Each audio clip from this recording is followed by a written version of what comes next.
informed on the situation. We don't have any announcements as far as the coaches for the fall season. But with that, I pass you over to the panel. Thank you, Paul. Yes.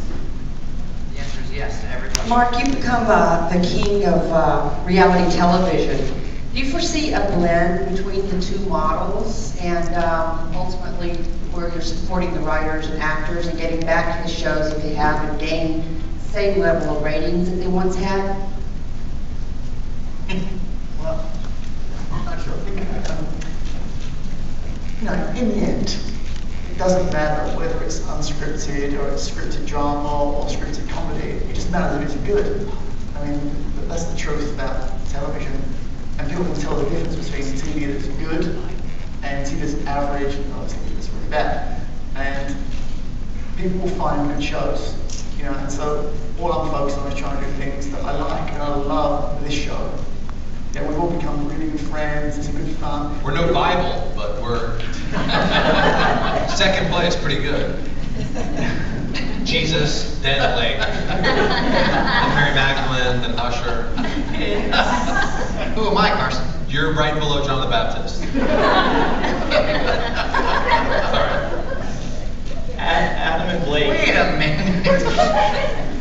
Adam and Blake, you two, the show's had such a great rapport over the past few, to your right, over the past couple of seasons. How are you? What's up? Sorry. Hey. So, you guys had a great panel the first few seasons. Were you nervous when Christina and CeeLo left? What it'd be like bringing in two new people? I don't think we were nervous. Sorry, I didn't really finish your question. Well, no, I was just going to say, and what keeps it working so well still? Well, I don't think we were nervous. We were certainly curious to see what the chemistry would be when the new guys and gals, new guy and gal came. But I think they were beyond happy and very kind of pleased to I mean, it's obvious too, I think, when you watch the show, that there's a lot of chemistry. You never know. I mean, it could have not been there, it could have not existed, but it does, and we're very thankful that it does. Very different chemistry than the chemistry before, but we're happy it's there. I was a little bit nervous just because I knew how well the show was doing, and it was beating the odds. You know, it was a music talent show. You know, in a world where there's a lot of those, and we knew we had something that worked, and I'd never met either one of these two before. You know, and the one thing that you can't fake is chemistry, and I'll be damned if it's not as strong as it's ever been with the four of us, you know. And I love that. I'm proud of that. Whoever is the one, Mark or NBC, whoever picked these two, knew that they weren't dealing with artists with egos. They were dealing with really good people, and that's what makes it work. Back center. Hi. Spinning off of that question, Shakira and Usher, I'm curious about how you prepared for the show in terms of your brand of judging, how you were going to fit into this mix. Coaching, yes. Mentoring, coaching. And Mark, also, can you tell us a little bit about the selection process of Usher and Shakira? Well, something that is very distinctive about this show is how real it is. There's nothing fake about it. And honestly, I didn't get any kind of preparation for this show. I was sort of, at some point I felt like a Christian in Roman times. I was thrown to the lions with no rehearsal time. And there was really no guidance whatsoever. They told me, the NBC producers only told me, here, just be yourself. There are no poses here. It's just, it's just all about being spontaneous, and that's what I think is so awesome about the show. And I was actually telling the guys before that I usually hate to watch myself on TV. I don't enjoy listening to my own music or seeing myself in videos or any of that. But I do enjoy, you know, on Mondays and Tuesdays actually watching the show because I think it's so entertaining, and the reason why that is because there is so much authenticity in it, and that's one of the things I enjoy the most. I enjoy your music and your videos. I watch them. Well, at least there's someone in the world. All the time. I don't know if I'm the only one on the panel that feels like this is like interrogation. I know. Where were you? Usher, right here in the middle, KGB. Well, I want to answer that question too. You know, they didn't need us in order for the show to work. It just speaks to the credibility that they really wanted the show to represent by coming to us to be an advocate.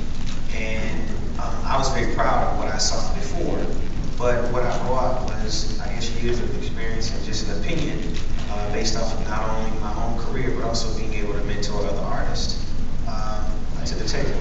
And I mean, in a way, it could have worked against me or for me, but I really was very open. I had conversations with him on his radio show, and he really spoke very, very highly of it. I said, okay, well, let me see.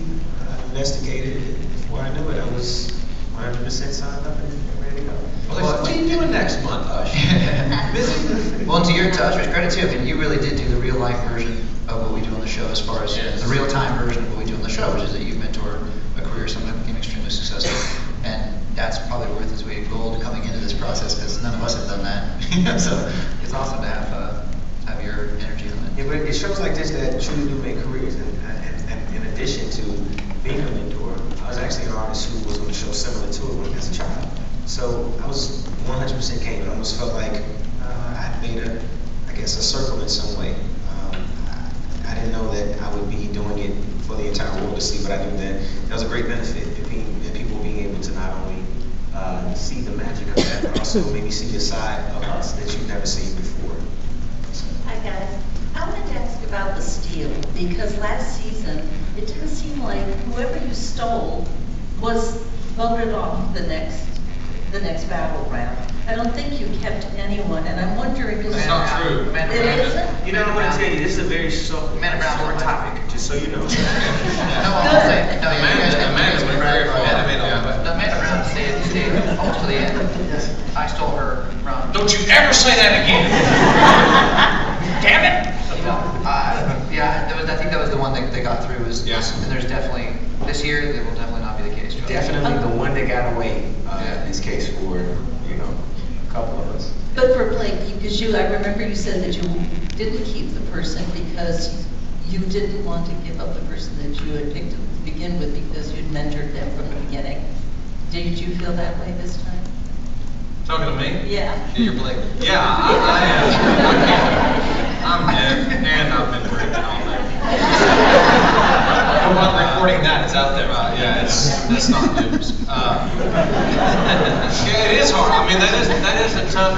That makes that decision even tougher, because you do feel a loyalty to the ones that picked you to begin with after you picked them, and there is a trust and a bond there, but.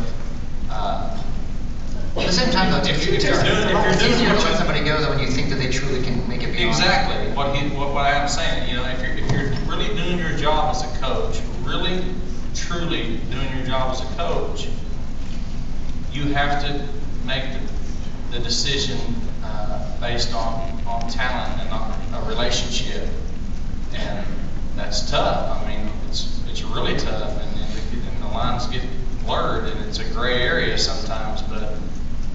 Maybe it should sometimes that makes a difference in a winner and a loser, in those type of situations. There is a testament to life too. You get knocked down, how fast will you get back up? If someone gives you an opportunity, will you take advantage of it? Over here, coaches, actually over here, I have a two-part question for you. Hey, excuse me. American Idol is an all-time low. You guys are at a